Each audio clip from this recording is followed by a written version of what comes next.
It's good. It's good.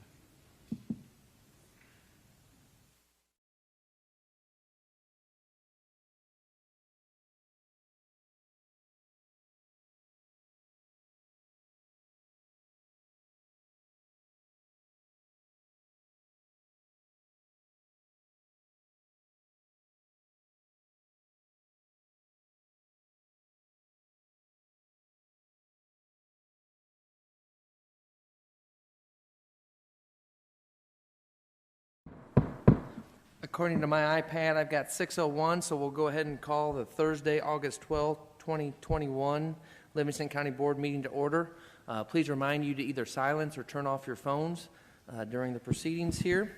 We'll go ahead, before we get started, we'll have invocations by Pastor Randall and Pledge of Allegiance by John Slagle. Pastor Randall?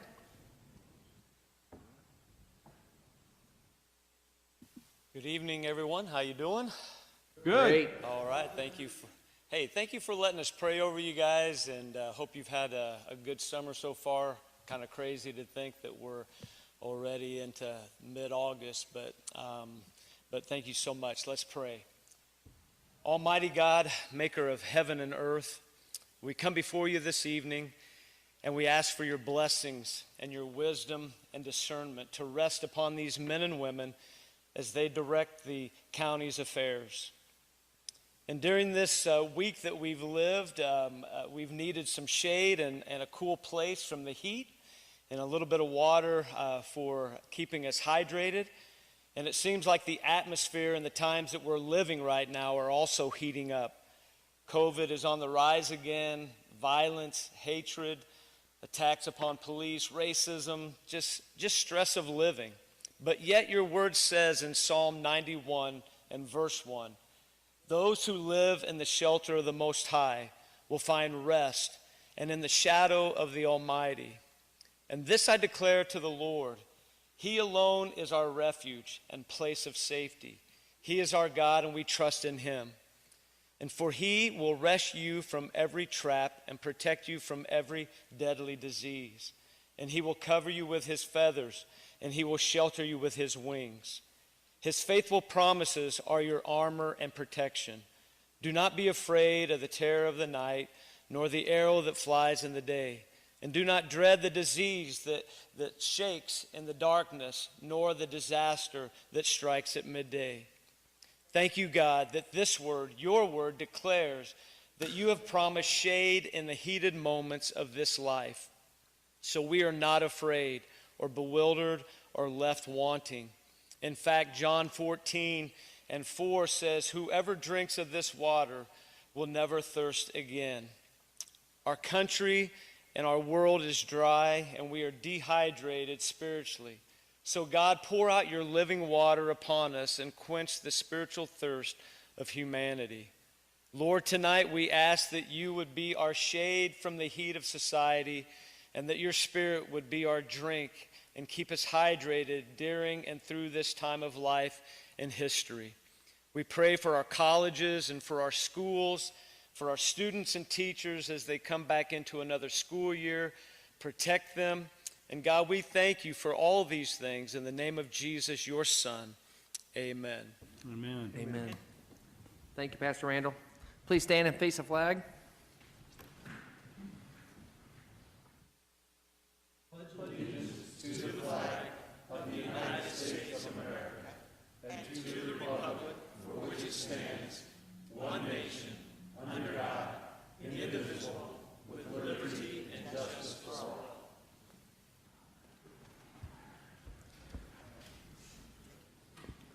Thank you, John.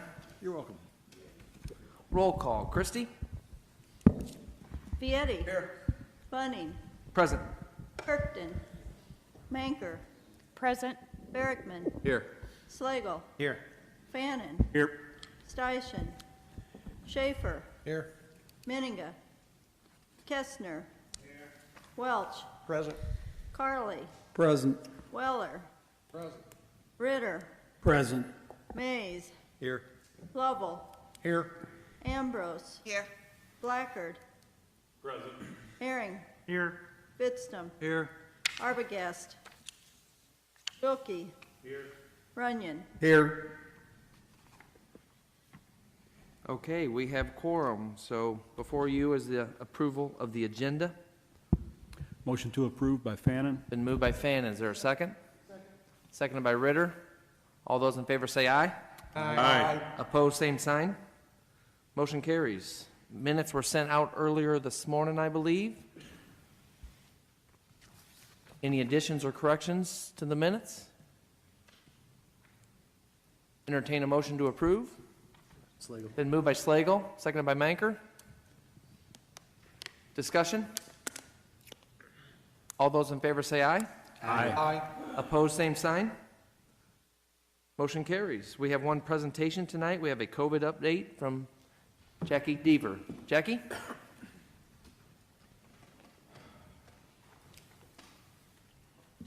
Good evening. Just give you a little update on what's happening in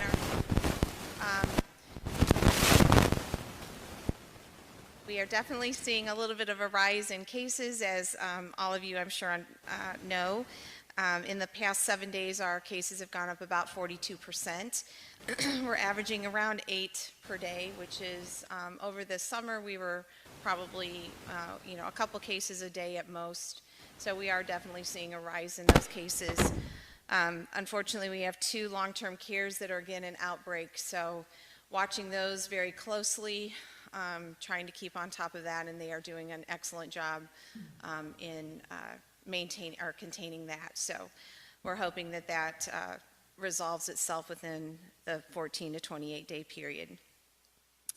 Our region, which is Region 2, is currently at 5.2% of positivity. Our county itself is at 3.2. It may be a little bit higher. I looked at CDC rates and they had us at 4.2. So IDPH always lags a little bit behind in what we have out on the web page. So it's a little bit higher than that, but not too awful. We're hoping, the goal is to keep it under 8%, so we're well under that. Our vaccination rates are currently at 40.13%. The state rate is 51.26, and we are definitely seeing increase in the number of first dose again. So the last 3 weeks we've had more first dose vaccinations given than second dose. So we are glad to see that.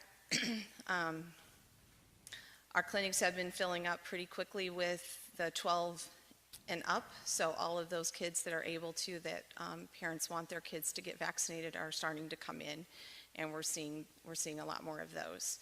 Still only Pfizer vaccine that's available for 12 and up. Not sure what's taking so long with Moderna to get that approval, but that should be coming anytime now too. As most of you probably, if you've listened to the news at all, they're talking about booster doses. It's been FDA approved, so it still needs to go through CDC and ACIP to get final approval for that. And currently that they're only talking for the immunocompromised, which is really a very small amount of people at this point in time. But we'll keep watching that and adjust clinics and availability as needed. Schools obviously are starting back. A couple of them have already started this week. Most of them are going in the next week or two. The state mandate is for masking, and ISB did come out with their statement last night that they will be enforcing that. So I've been working very closely with all the superintendents, trying to work through the testing that's going to be available to schools free of charge to any of them that want it. So there are some schools that are opting in for that, and we'll kind of see how things go as the school gets started. Any questions? Questions for Jackie? First hand I see is Gerald. Is this the new virus that everybody's getting? Is this the new one? Yes. Right now it's probably 80 to, the stats I've seen have been at least 80%, the Delta variant. Because I know we lost a guy in our area, but he was not here, so he's from Livingston County, but he was in another state when he died from it. And then they just shut down Miller Rehab in Kankakee because they got cases in there now. Yeah, it's definitely here, and that's why we're seeing the increase in cases, because it's much more transmissible than the other variants are. And so it's at least 2 times higher transmission rate. Thank you. Blackard? Jackie, first off, I would like to apologize for last week. I'm the one that asked for you to be at the meeting, and I just had a family thing come up that I had to handle. So with that being started, I have several questions, and believe it or not, they weren't there last week. I was just wanting an update last week. Are we still using the PCR test? We are using either the Binex Now, which is an antigen test, which is the rapid test. That's what most of the schools are using. The Shield test is available, which is a saliva test that U of I got started, and schools can opt in for that. That is not available through our department, but the PCR test is still available in the testing that's being done at McLean County. Even though the FDA has revoked it? Excuse me? The FDA revoked the PCR test. I don't know. Okay. With that also, I have, like I said, I have several questions. What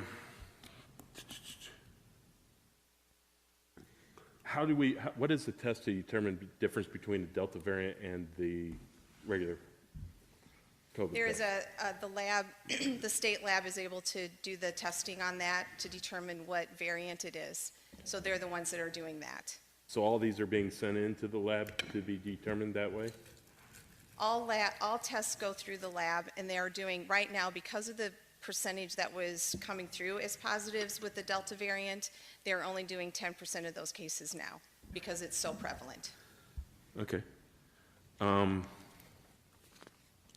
And how many hospital admissions do we have and/or beds do we have available?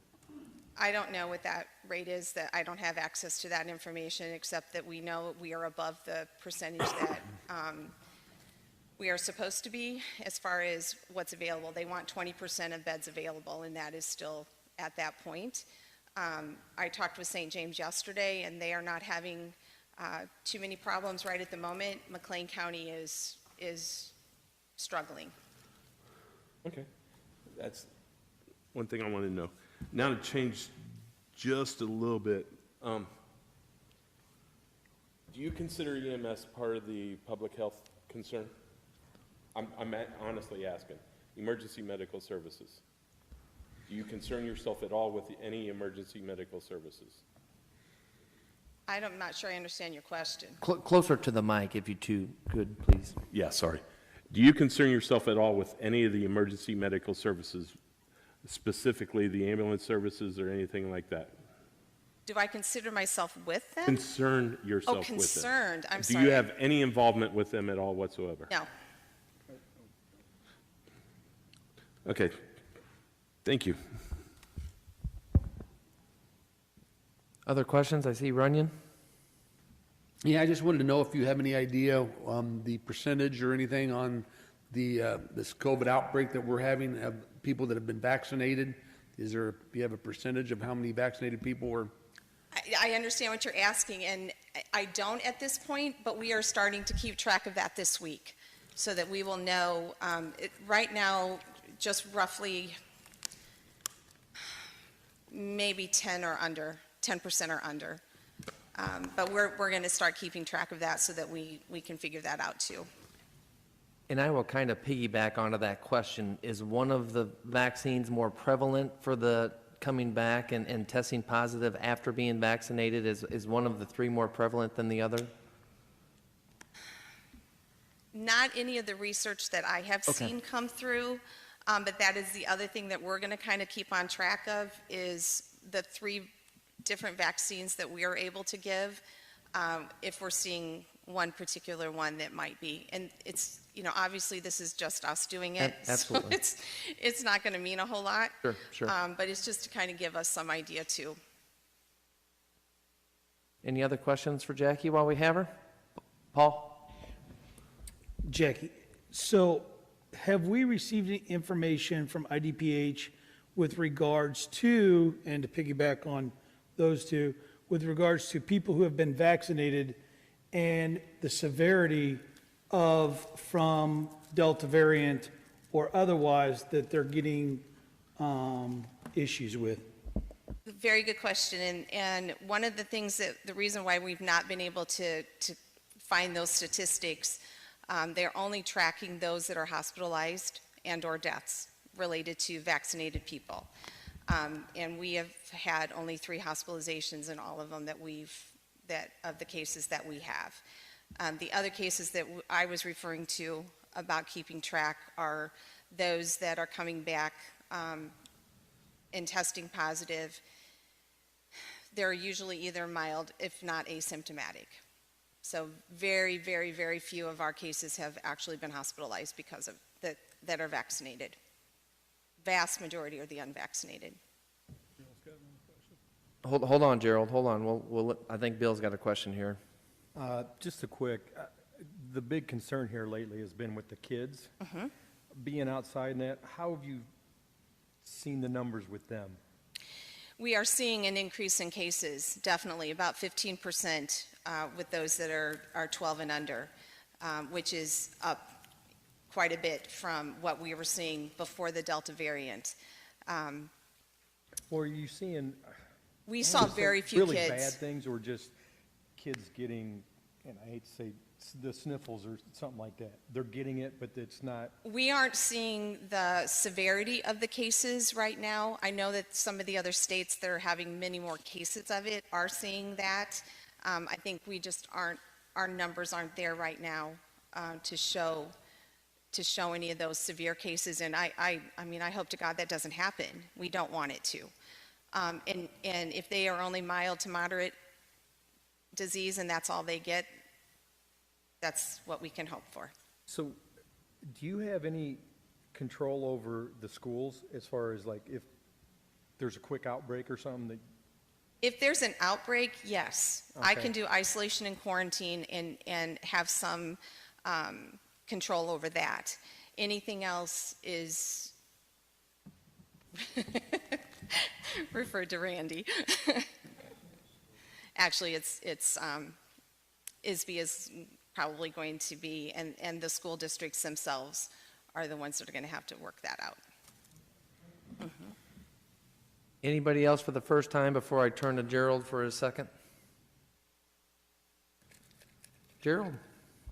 Out of the 3 vaccines that they had out there, what did we receive more than one vaccine, or how many? We can get we have all 3 vaccines. We did. What was the highest percentage that we had the best of? Given? The vast majority are probably, I would have said Moderna because that's the only one we had for quite a while. But now that we've been able to get Pfizer, we can get any and all of them that we want. There's not a problem in getting vaccine. Okay, I'm just And- kind of curious if we've seen, when you start doing your tracking, if we can track which one the person had if they come back with it the second time. Oh, absolutely, we have to, yeah, it's in our system, we track that. All right, cool, thanks. Yeah, and we're seeing a lot more Pfizer right at the moment just because we're getting that age group that only can only get Pfizer. So that's primarily why our numbers are up in the Pfizer vaccine totals. But we are giving all 3 on any given day. So, Thank you. Okay, Paul. And Jake, can you give me just a brief, or not me, all of us, a brief on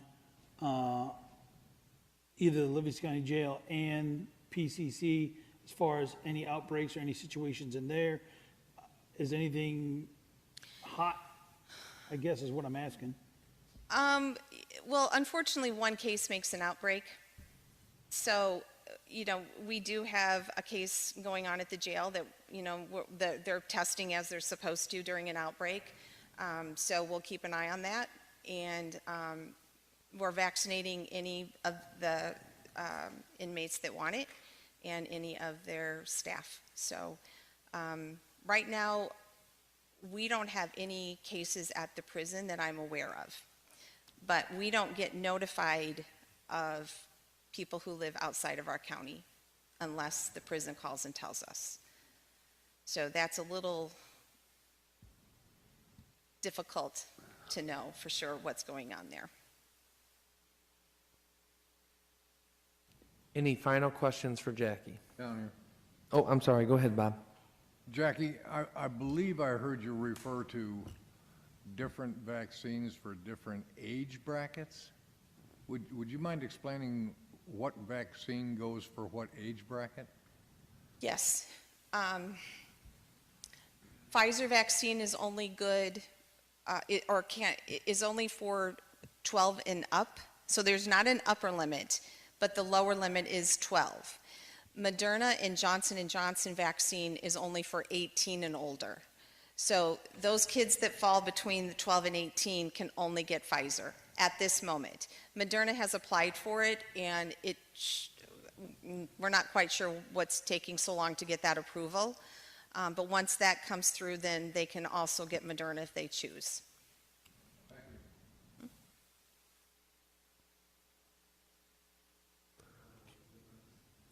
They tested first, and that was part of their research, and so they were able to take that to the FDA and show that they had the backing to get it at age 12. Moderna hadn't done that yet, so it's a timing thing, absolutely. Anybody else? Well, thank you very much for your time tonight, Jackie. Appreciate the update. We have no appearances tonight, so we're going to move on to the consent agenda. Motion to approve the consent agenda? Been moved by Fannin, seconded by Earing. Discussion? Roll call? Fieri. Bunning. Yes. Manker. Yes. Barrickman. Yes. Slagle. Yes. Fannin. Yep. Steichen. Schaefer. Yes. Menninga. Kestner. Welch. Yes. Carly. Yes. Weller. Yes. Ritter. Yes. Mays. Yes. Lovell. Yes. Ambrose. Yes. Blackard. Yes. Herring. Yes. Fitstum. Yes. Wilkie. Runyon. Yes. Very well. Moving on to the action agenda. First up, Finance. Mr. Schaefer? Well, Mr. Chairman, I was gone last week, and John Slagle graciously filled in for me, so I'm going to let him continue the show of his gratuity by continuing to make the report tonight. Thank you, John. Thank you, Mr. Schaefer. So the first thing on the agenda here for finances, we approved a GLC EDC grant to Cantario Packaging, or well, I don't know what their name is. Cantario, they're looking to open a pallet business in the old Donnelly building in Dwight. They're asking for $125,000 for creating at least 25 jobs at $35,000 something or higher salary. And so we're asking for approval of that from the full board here. And I guess, Jason, do you do the motions then for the, or? I would say we have a motion. It looks like Adam is here, seconded by Bob. So we have motion from Slagle, seconded by Weller. Discussion? Any questions for Adam? Any questions for Adam? One. Just one question, Bob? Adam, how did that finally work out, the 25 people or 25 jobs? How much of the square feet of that building are they actually going to be using? The building's approximately 500,000 square feet. Yeah. They are starting out with 25 and anticipate to be up to 50 jobs by first quarter of next year, and probably will be up to about 75 at full production. I have not asked the question of square footage utilization. I haven't asked it because it's not part of our grant requirement, but I'm happy to talk with them and get back to you. Just curious, because that building is used to hundreds of employees, and, well, they'll be able to social distance very easily then. Yes, sir. Thank you. Any other questions while we got Adam to the mic? Roll call, please. Fieri. Yes. Bunning. Yes. Manker. Yes. Barrickman. Yes. Slagle. Yes. Fannin. Yes. Steichen. Schaefer. Yes. Menninga. Kestner. Yes. Welch. Yes. Carly. Yes. Weller. Yes. Ritter. Yes. Mays. Yes. Lovell. Yes. Ambrose. Yes. Blackard. Yes. Herring. Yes. Fitstum. Wilkie. Runyon. No.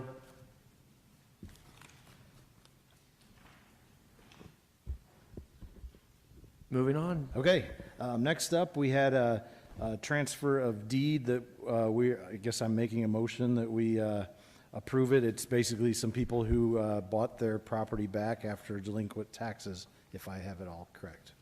Moved by Slagle. Is there a second? Seconded by Earing. Discussion? Roll call, please, Christie. Vieti. Yes. Bunning. Yes. Manker. Yes. Erickman. Yes. Slagle. Yes. Fannin. Yes. Schaefer. Yes. Kestner. Welch. Yes. Carly. Yes. Weller. Yes. Ritter. Yes. Mays. Yes. Lovell. Yes. Ambrose. Yes. Blackard. Yes. Herring. Yes. Fitstum. Yes. Wilkie. Yes. Runyon. Yes. Next up, Leanne submitted her semi-annual report for the circuit clerk, and I guess she'll present it again here tonight before we approve it. Am I right? You're correct, sir. He appears to be right, doesn't he, Leanne? Hello. I really don't have anything to add to it, but I'm here if anybody has any questions. Questions for Leanne? Is that a motion from Slagle? Yes, I will make that motion. Seconded by Fannin. Discussion? Roll call. Vieti. Yes. Bunning. Yes. Manker. Yes. Erickman. Yes. Slagle. Yes. Fannin. Yes. Steichen. Schaefer. Yes. Kestner. Yes. Welch. Yes. Carly. Yes. Weller. Yes. Ritter. Yes. Mays. Yes. Lovell. Yes. Ambrose. Yes. Blackard. Yes. Herring. Yes. Fitstum. Wilkie. Runyon. Yes. Thank you, Leanne. Next up, we have Christy, who presented her semi-annual report, and I guess we'll take any questions and possibly present something. And meanwhile, I will make a motion that we approve her report. Been moved by Slagle, seconded by Wilkie. Discussions, questions, concerns for Christie? Roll call. Vieti. Yes. Bunning. Yes. Kirkton. Manker. Yes. Berkman. Yes. Slagle. Yes. Fannin. Yes. Schaefer. Yes. Kestner. Yes. Welch. Yes. Carly. Yes. Weller. Yes. Ritter. Yes. Mays. Yes. Lovell. Yes. Ambrose. Yes. Blackard. Yes. Herring. Yes. Fitstum. Yes. Wilkie. Runyon. Yes. Thank you. In other business, we spent a long time at this meeting. Thank you, Christy, by the way. We spent a long time at the finance meeting going over all the 2022 capital requests. Some of them didn't get financing. Some of them we found alternatives for.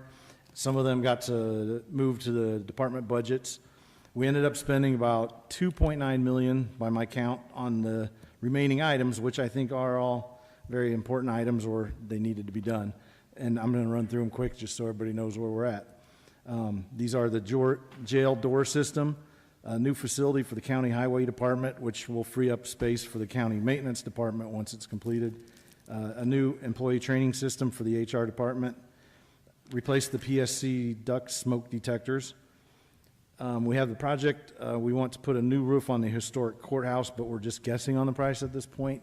It's leaking, and the consensus by everyone is to replace the whole thing, so we're going to get some costs on that, I guess. We're getting a new x-ray machine at the courthouse, and we're continuing the commercial appraisal project. We haven't nailed down the vehicle fund transfer, so that's not included yet. And I would like to thank Diane and Alina for their hard work and staying long hours at that meeting. Thank you. It's been going pretty smooth so far. And that's my report. Thank you. Thank you, Mr. Slagle. Moving on to Highway, Mr. Lovell. Mr. Chairman, we have no action items tonight.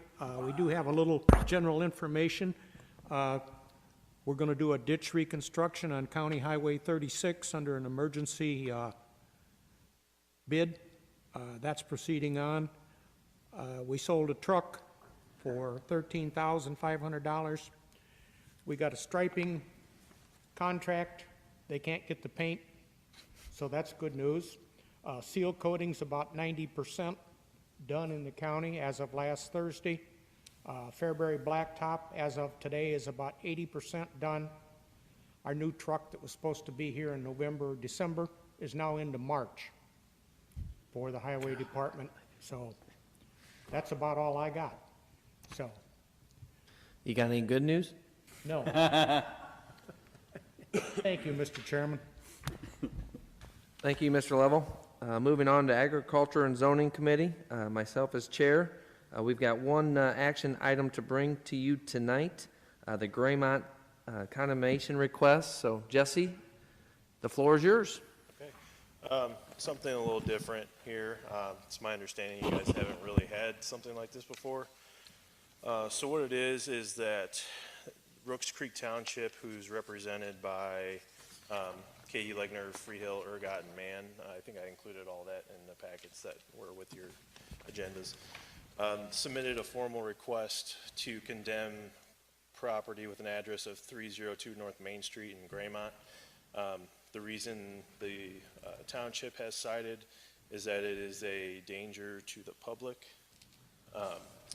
So they are simply just fulfilling their statutory requirements by making a formal request to the county, requesting to take action on that condemnation request.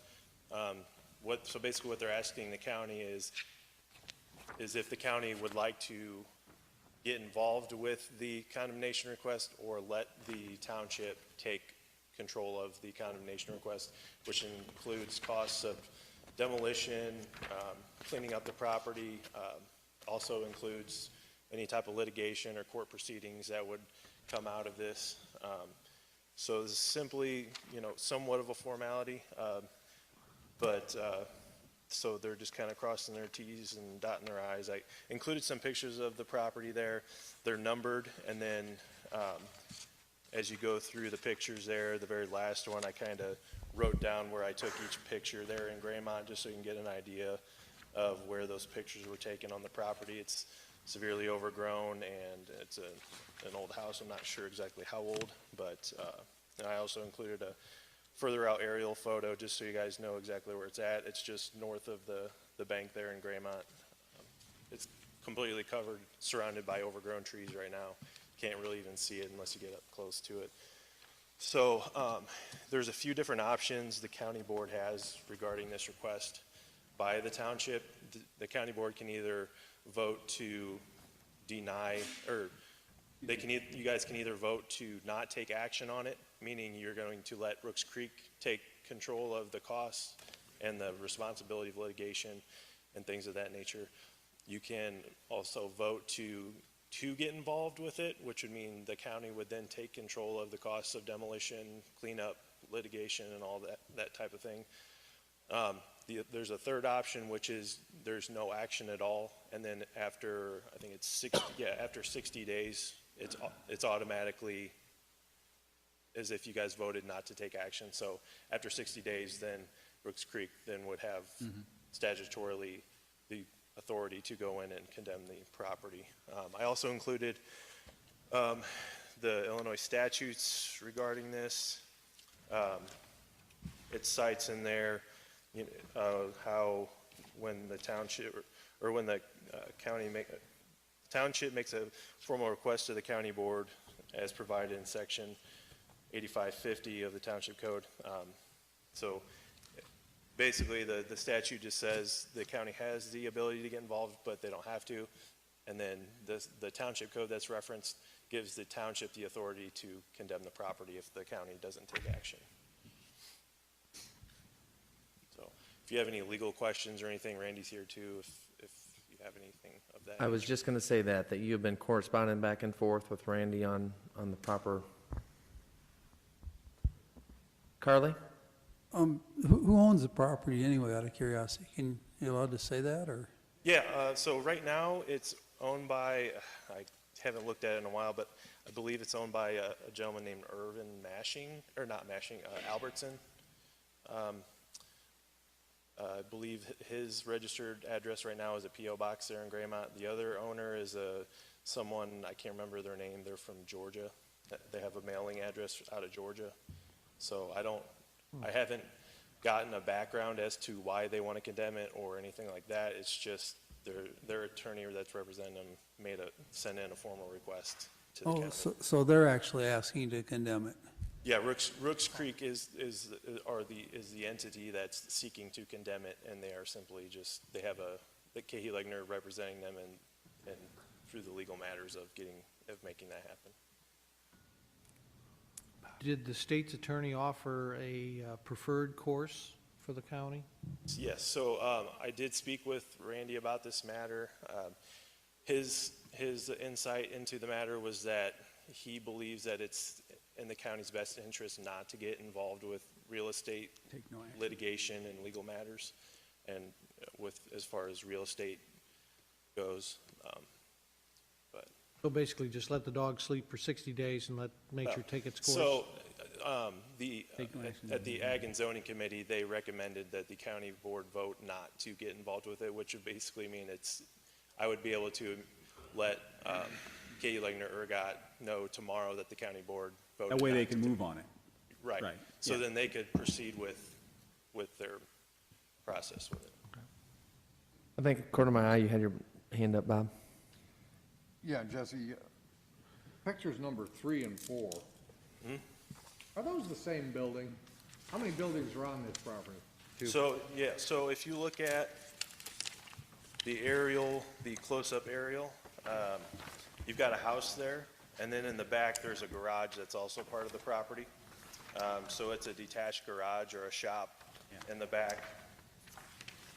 So that's what is in picture number 3, that's that detached shop or garage that's in the back of the east side of the property. Well, regardless of how many buildings are there, that would open up a dangerous precedent for this county to start sticking their nose into condemning properties, because the next thing you know, we'd have a ton of them coming to us for that.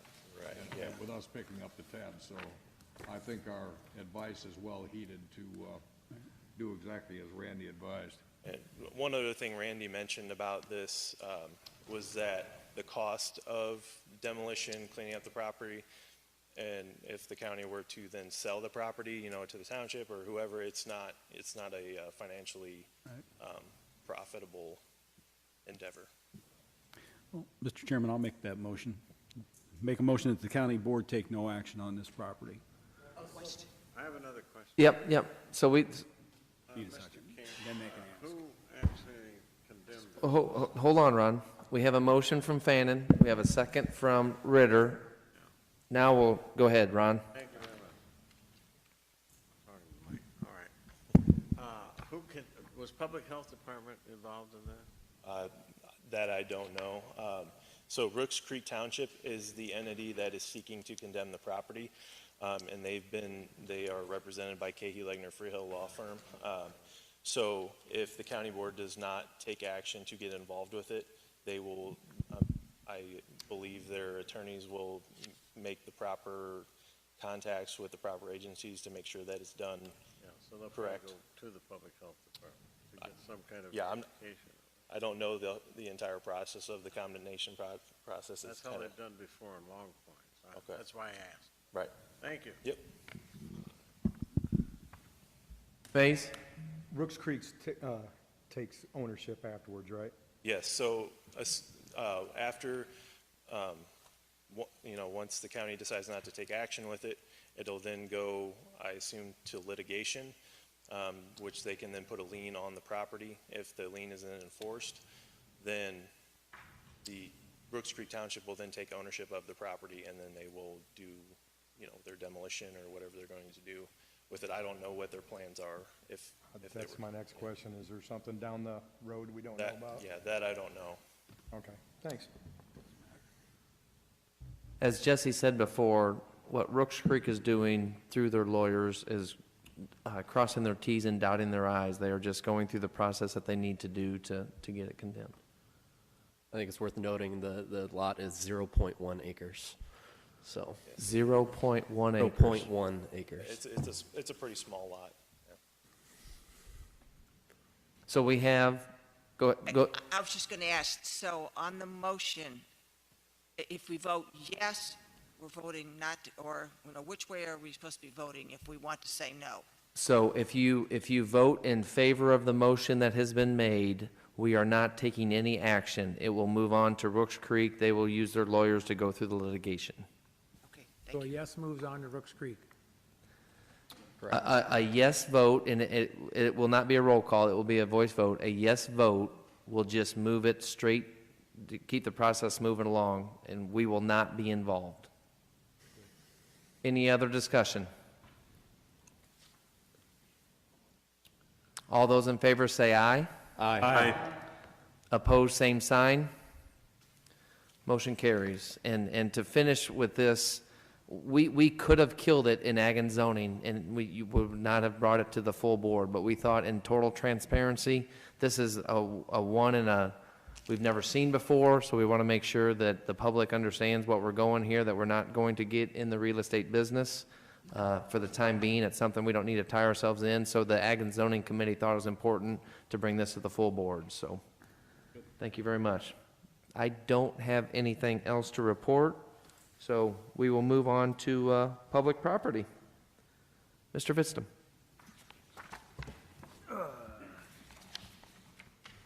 Well, we got a resolution to authorize the lease agreement and with the child advocacy. And I guess we need a motion on that. I would make that motion to do that. Been moved by Vistam, seconded by Weller. Discussion? Mays? Out of your own words, we're not in the real estate business, so now we're getting into the real estate business. Right? Not new ownership, a building that we have owned, yes. Yeah, we're owning and we're leasing it out. Basically, Yes. we're in the real estate business then. But Okay. we are in the real estate business because we're leasing the building out across the road. so, Exactly. Yeah. So, I meant,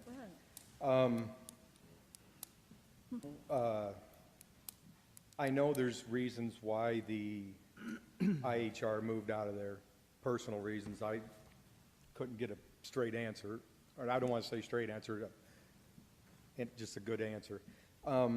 We were getting $25,000 a year from them, and now we're going way down, getting $5,400 minus utilities, all that stuff. So I understand this is a good thing for these people, but once again, are we going to be in the real estate business? Or right now, we're at a time that we have demolition on one building. Would it be better for us to think about taking that one down? Just a thought. The ad hoc committee discussed that, I would say, in a great length, I guess I want to say. And we just thought it was too good a building to tear down, and this might be a good use for it, and we're not saying that we may not need it ourselves sometime. And it acts like we may be using it, correct me if I'm wrong, Alina, in the near future to store some stuff that's coming in because we can't get it into the new building that we're Beginning building. Monday, we'll be using the front half for storage. Yeah, and they're only, the child advocacy's using like, it's less than the south half of it, probably. The south end of it's what they're using. And so right now, we are probably gonna use the north side for storage. Long-term, none of us could really come up with, what we could maybe use it for, but at that time, that's just what the feeling was, and that's how we moved forward on it. I don't know if that answers your question, but. Somewhat. I'm just looking at not being a money pit. We're already going to start throwing, what, 40-some thousand dollars into it to whatever, make it for these people. Just under 46 or just over 46, I believe. Somewhere around there. Now, I was talking with Alina about the roof and all that stuff. It seems to be updated somewhat. I know when we got into the Regions building, we did Lena did a great job of the numbers in that, but it seemed like right afterwards, we were putting a lot of money into a roof, furnaces, and a few other things in there. I don't want to get down that road on this building. So we don't know what the cost of demolition would be on this compared to this. And once again, you said we're not in the real estate business, so. It gives us options. By That's having fine. that building there, we have options for other things.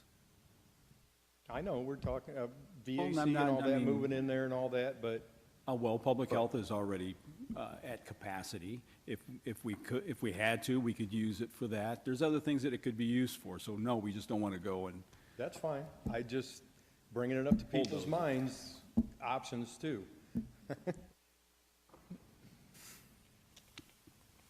No, and I'm glad you did. I mean, that is something that we talked about in great length. And Yeah. I can see your point, and I can see the other. And that's kind of what we arrived at. And I guess if you don't like it, you vote no. No, I mean, yeah. if we're gonna be using it for storage and, I mean, for our own personal, that's the way it should go. Yeah, I'm not- and, I mean, one thing that kind of come up in our conversation is too, that it wouldn't be too cheap to find somewhere to put some of this stuff we're doing, you know, and that long term, we may have to say, fellas, the building ain't worth, you may have to find another place. We can't guarantee them that, but I think there is several years of life in that building yet. But, as you said before, we never know. You know, you went through some of our other building projects, you know, look what's gonna cost us probably to put a roof on here. Yeah, I agree with you that, where do you draw the line? All right, thanks. So we have a motion and a second. Is there any more discussion? This will be roll call. Christie? Vietti. Yes. Bunning. Yes.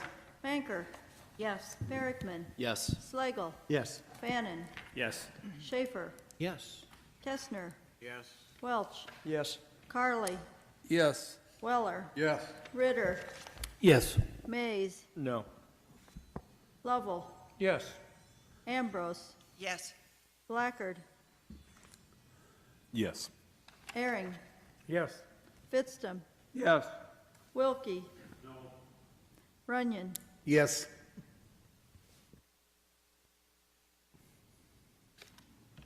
Motion passes. John? Next on there, we got an intergubernatorial agreement with Pontiac Fire Department. What they're wanting to do is use the old health building before we demolish it for training. And I think Alina told me that the county has done that in the past. Some of the buildings they've taken down, let them use it for that. I think they express that it is a valuable training aspect for them, so I would make a motion to approve that. Moved by Vitstum, Second. seconded by Blackard. Sorry, Jim. Go ahead, Gina.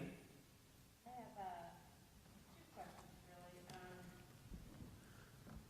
Your training schedule will not delay the demolition. That's one question. And secondly, all liabilities fall with the city and the fire department and not with the county. That was correct? going to be my question, Gina. As far as liability goes, So the intergovernmental agreement outlines the liability and puts it back on the city of Pontiac. Actually, our sheriff's department will be doing some training at that building first. We just Okay. don't need an intergovernmental agreement because it's our own liability.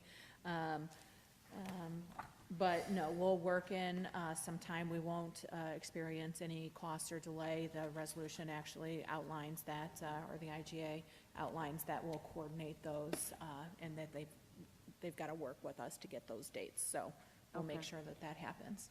All right. so we have a motion and a second. Are there any more questions? Blackard. Paul?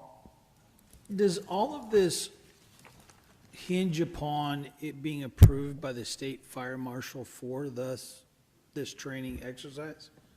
No.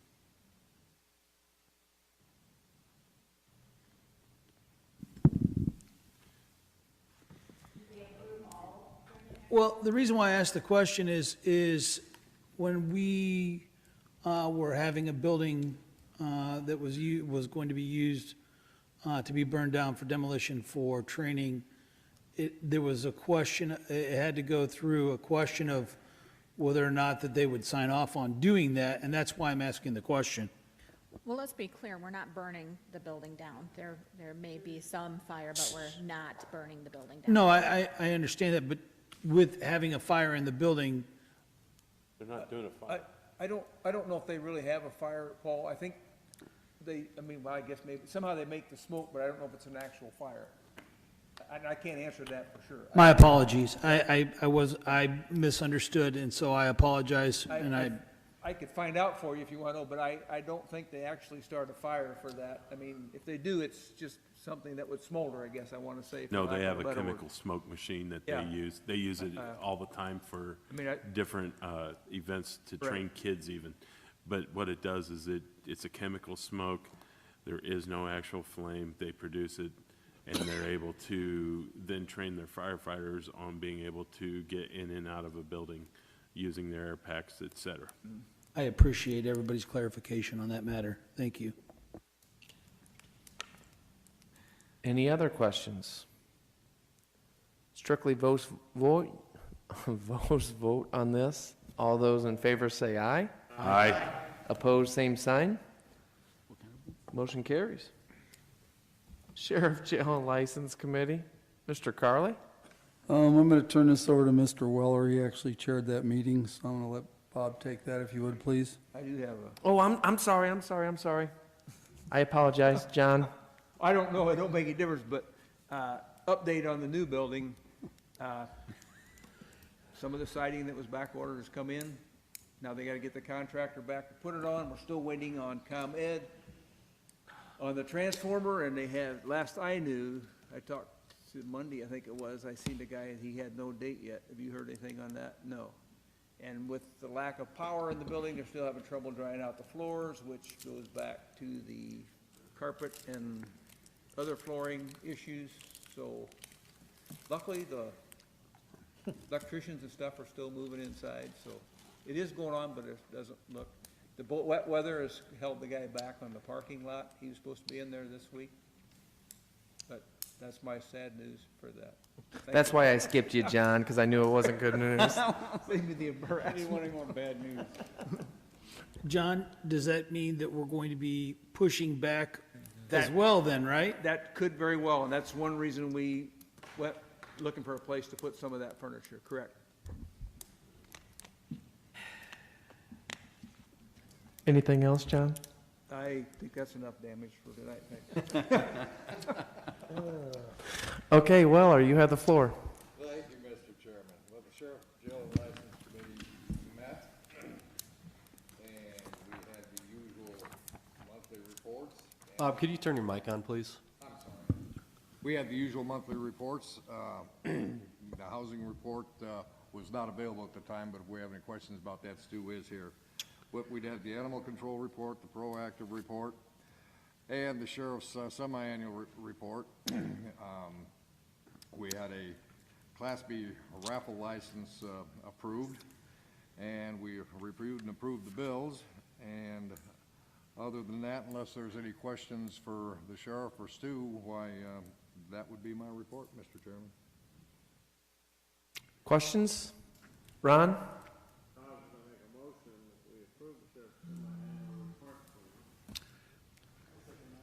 It's been moved by Kessler, seconded by Ritter. Discussion? Roll call? Vietti. Yes. Bunning. Yes. Manker. Yes. Barrickman. Yes. Slagle. Yes. Fannin. Yes. Schaefer. Yes. Kestner. Yes. Welch. Yes. Carly. Yes. Weller. Yes. Ritter. Yes. Mays. Yes. Lovell. Yes. Yes. Ambrose. Blackard. Yes. Herring. Yes. Fitstum. Yes. Wilkie. Runyon. Yes. It passes. Anything else, Bob? Not other than the capital request that we forwarded on with a kind of an order of importance, but that went on to finance. Very well. Moving on to elections, rules, and legislation with the absence of Kirkton. Gina? You have the floor. Yes, we have no action items tonight, but we did start to go over the review of the standing rules and the changes needed or desired for those. We also discussed about the number of committees with the reduction of the county board and whether to combine some, eliminate some, rename some, and we're still working on these standing rules and the committee matter. And we'll be reviewing that again in September.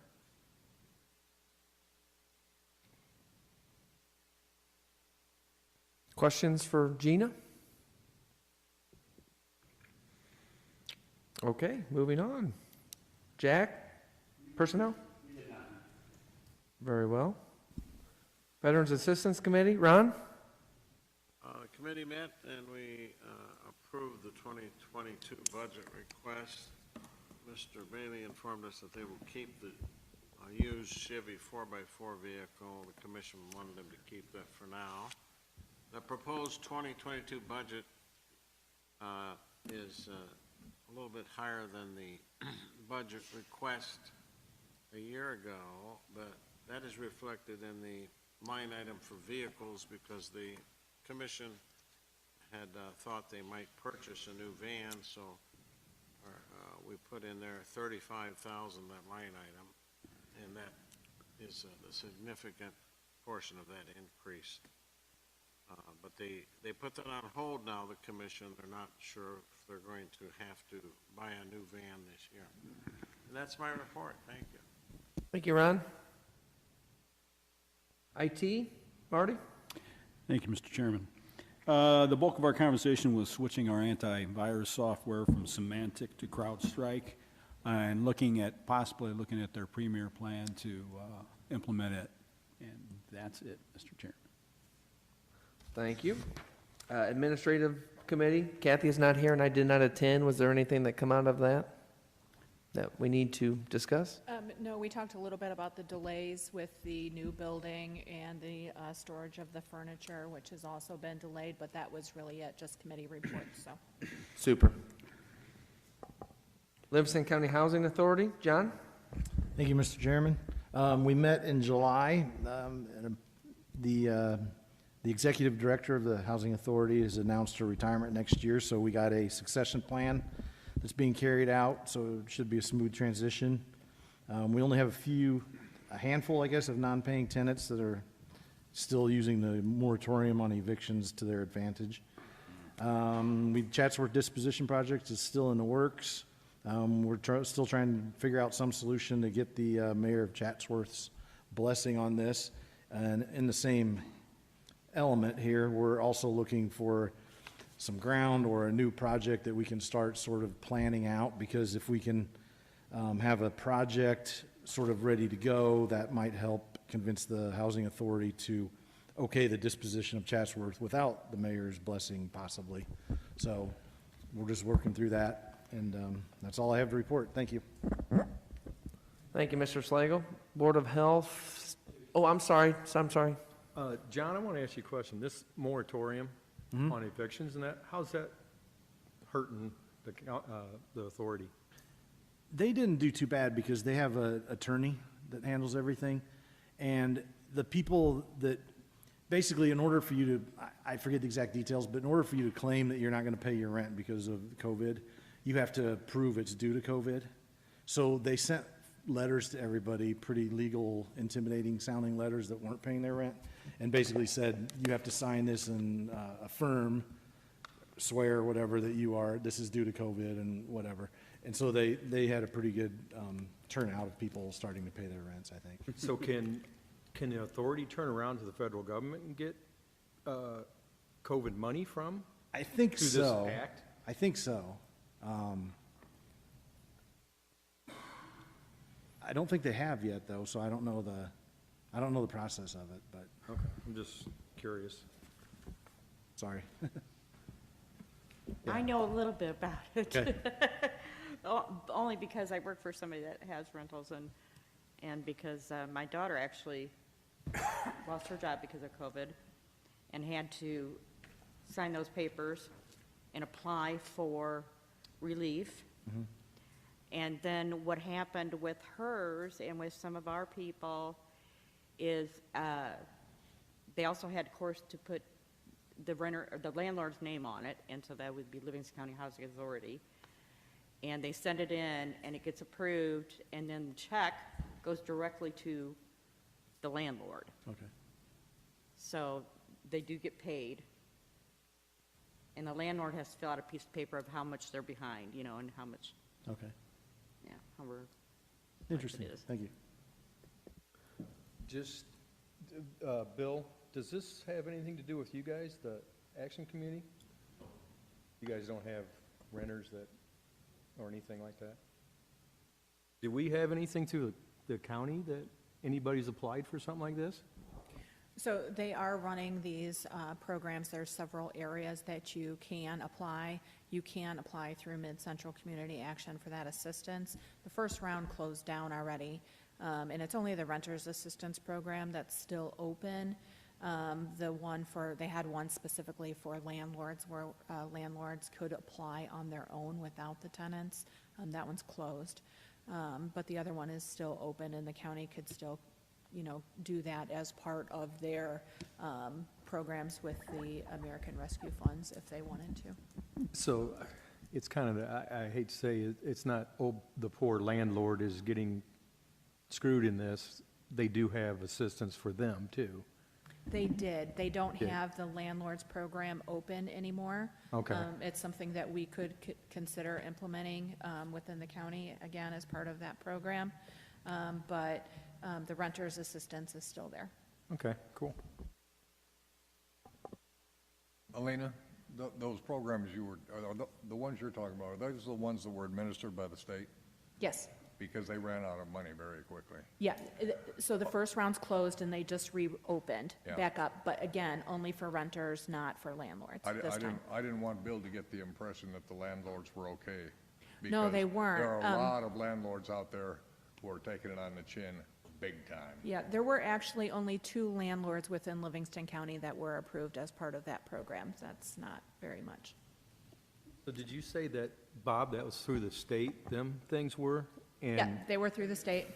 Mhm. so the federal recovery thing, that the money we were getting, that has nothing to do with, No, I mean, like I said, if the board so choose, or the finance committee recommended it, they could choose to administer a program through the county utilizing the American Rescue Funds.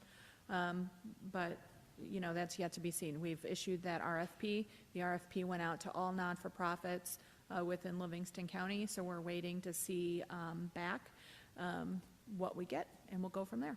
all right, thank you. All great information, thank you. Anybody else? Board of Health, I see Station is not here. Mental Health Board, Jack? Perfect. Mark it on your calendars. Public comment? John?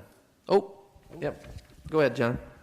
I'm just going to throw out quick that when I did my finance report, I forgot to say that we did finish up the American Rescue Fund's RFP proposal. So that's active now.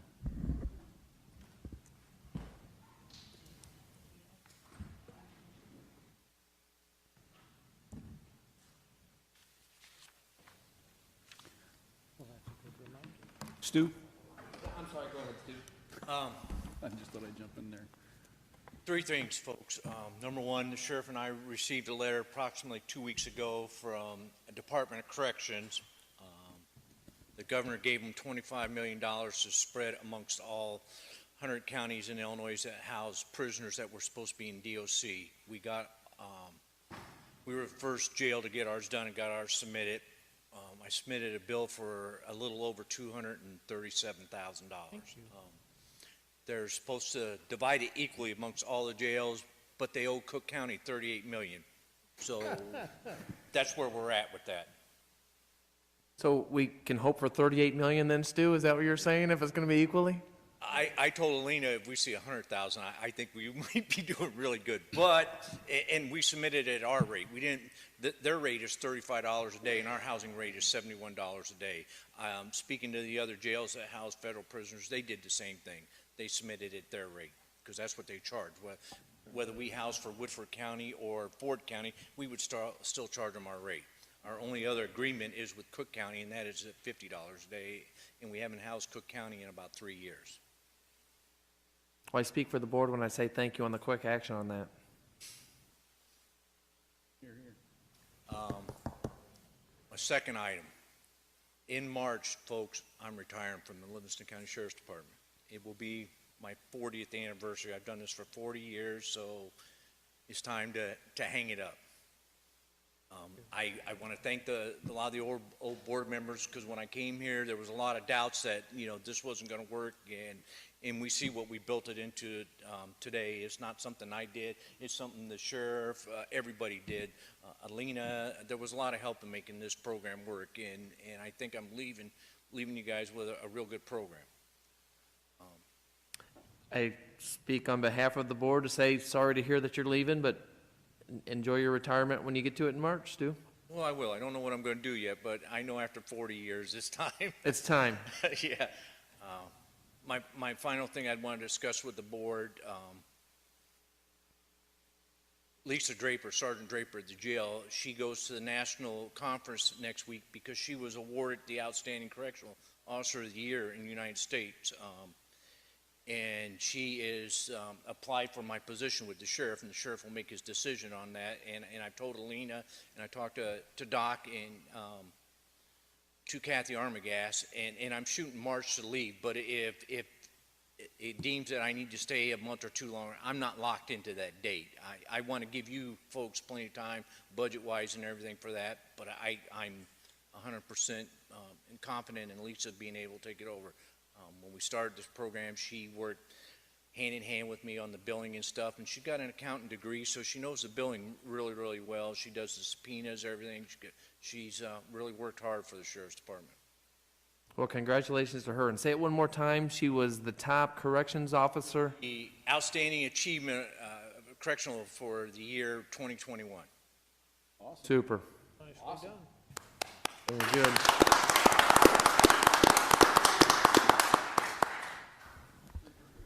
Thank you, Stu. Any other public comment? Blackard? Yes, I have a couple things to bring up. I addressed your committee a couple months ago about the status of emergency medical services. Since then, it has gotten even worse. AMT has closed down and is now being run by Eastern Marshall County. That includes Streeter. So we got Eastern Marshall County out of Winona running Streeter, running Minonk, and basically the western half of our county. Flanagan is still not in a position where they can transport yet. They have not been approved to transport yet by the state. Duffy's was running that. If anybody else knows, Duffy's is now no longer servicing Pontiac or the surrounding area. Pontiac Fire took over for Pontiac, but now for transport for the western half of the county, we have to call in from outside the county. Gridley, Eastern Marshall County, pretty much help cover and help transport for the whole western half of the county right now. If they are on another call, if they are helping cover somewhere else, because they're also in mutual aid agreements with El Paso and other areas, that means if something happens in Flanagan while somebody is gone, they have to continue to call around until they find somebody who can transport. Plain and simple. Same with Cornell, same with Long Point, same with Blackstone. There is no real coverage on the western half of the county. In addition to that, with the mandates that are coming down, St. James OSF, excuse me, has issued a mandate also for all EMTs, even though they're not employed by OSF, but all reporting EMTs to have to be mandated or have to be vaccinated. This creates a large problem in a mostly volunteer setting in our county. We have a situation right now where, say there's a big accident on 39 right outside El Paso, basically the western half of our county is blacked out for coverage. Now they're talking about anybody that reports, and this does include Gridley, this does include Eastern Marshall County, anybody who reports to St. James EMS has to be vaccinated. There's people that are volunteers that are going to be walking off this in order to avoid having to be vaccinated just to do something that they volunteer for. We can't afford to lose any more EMTs. Not to mention the mandates that's going on at the prison, the mandates that's going on at St. James, where we could have several nurses leaving simply because they have not been, they take a personal health choice. And that's how I classify it. I personally, even though I have been against the emergency proclamation, I would like to see this board amend the emergency proclamation to state that due to the extraordinary nature of the novel virus COVID-19 and the resulting employment crisis within Livingston County, and to ensure the continued safety and security of the residents of Livingston County, no employer, to include both private or public entities, will be allowed to terminate the employment of any employee that serves the general public due to the personal medical choices while Livingston County remains in this state of emergency.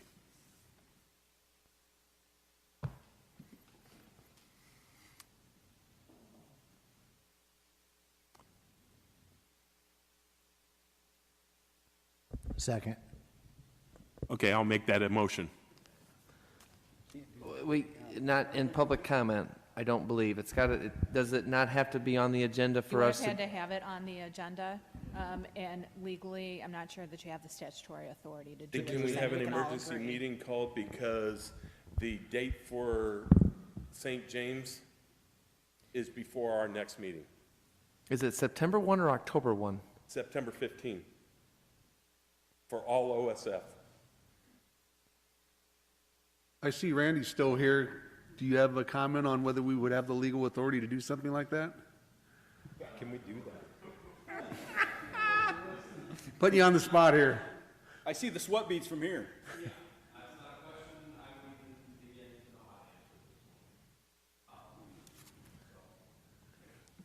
Can I respond to that? It may not be legal. It may not be worth the paper it's written on. But at least we're doing something to avoid a crisis within this county. And it is a public health crisis.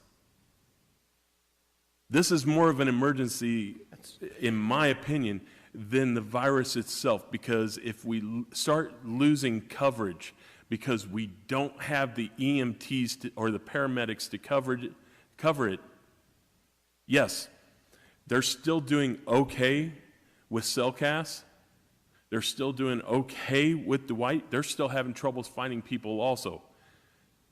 But if we start losing coverage because of a mandate that came down from somebody who doesn't even pay them, then we have a lot of troubles in this county.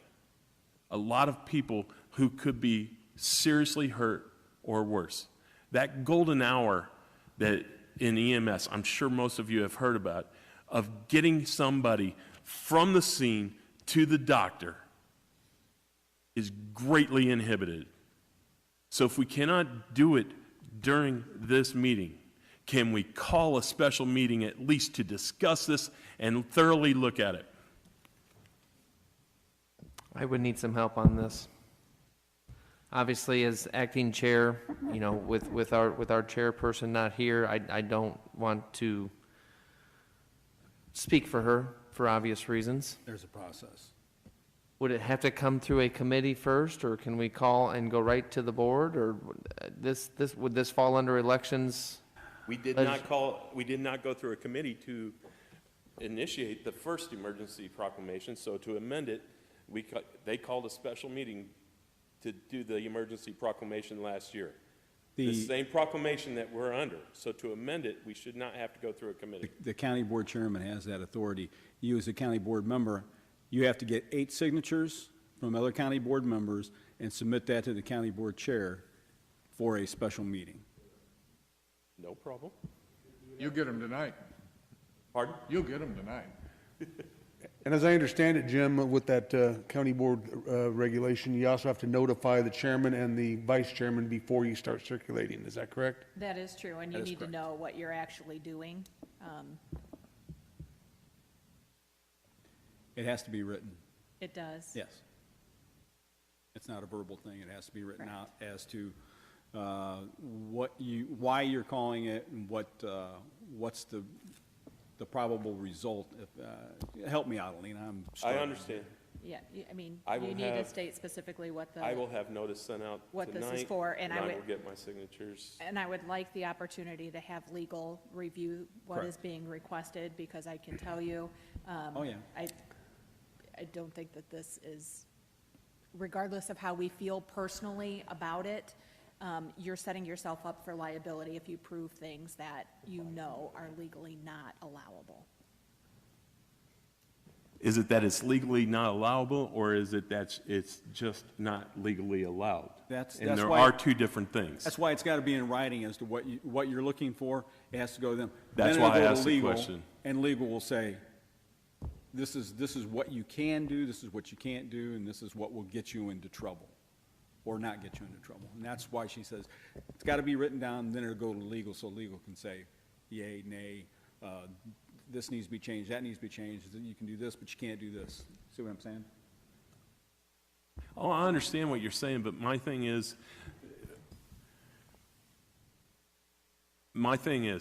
that if we lose more nurses out at St. James, we're in trouble. If we lose EMTs, we're in trouble.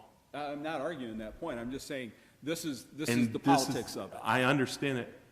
I wouldn't even say. And why can't we make and this is just me asking a question, and it may be a point of order, and I know everybody wants to go home. But even if it is something that, like I said, there is a difference between something that is illegal and something that is just not legally allowed. So if it is a point of something that is just not legally allowed, and and this is what I want you guys to think about is, why can't we at least put it out there and make them prove that we can't do that? Well, I'm not an attorney, you're not an attorney, and that's why we have a state's attorney, so. Exactly. So that's just something I want people to think about. Yeah. Thank you. Follow process. We'll get everything taken care of here, Jim. Yep. Linda? Can it, rather than being a legal document, can it just be a vote of no confidence by the board to these people to show them that, So we're going to tell St. James Hospital, we have no confidence in your ability to handle a damn virus? Is that what we're going to say? So No. that's what we're going to say. We're going to say, you people that are paid, educated, and trained to do this stuff, we know better. You don't know what the hell you're doing. Drop it. I think that's what pretty, they're I think that's doing pretty is extreme, causing Tim. more severe problems, Pardon?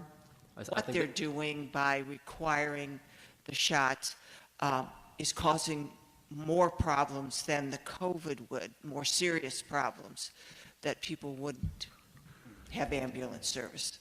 That's just a thought, rather than something legal. Still on public comment? Just to follow up, I think it's pretty extreme to say that we're trying to say that we have no confidence in OSF, but I do think, what Mr. Blackard's saying is legitimate. I mean, we all would be concerned if a bunch of paramedics walk off the job, and I'm in that area in the part of the county that is underserved by paramedics, and, if that is the case and we're losing them, I think it would be important to at least say something. I don't think making a statement that we disagree with OSF's stance on forcing volunteer paramedics to be vaccinated is telling OSF that we have absolutely no confidence in them, but it is targeting a specific policy that is having a disparate impact on a certain part of our county. Well said. Thanks. Would the liability be on both sides, that if I was having a heart attack and I didn't have anybody coming to me because of they couldn't get it, they had to have a shot or something, would liability be on both sides, or no?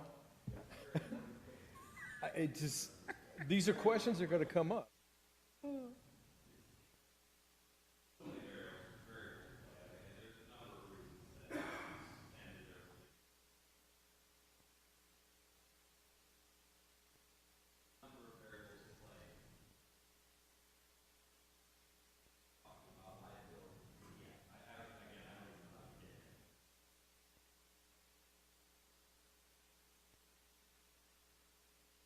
I think Mr. Blackard understands the, Thank you. you betcha. There's some homework for you, Randy. Any other public comment? It's been brought to my attention that we need to go into executive session pertaining to pending litigation. Can I have such a motion? Motion. Oh. Ron, did you have a?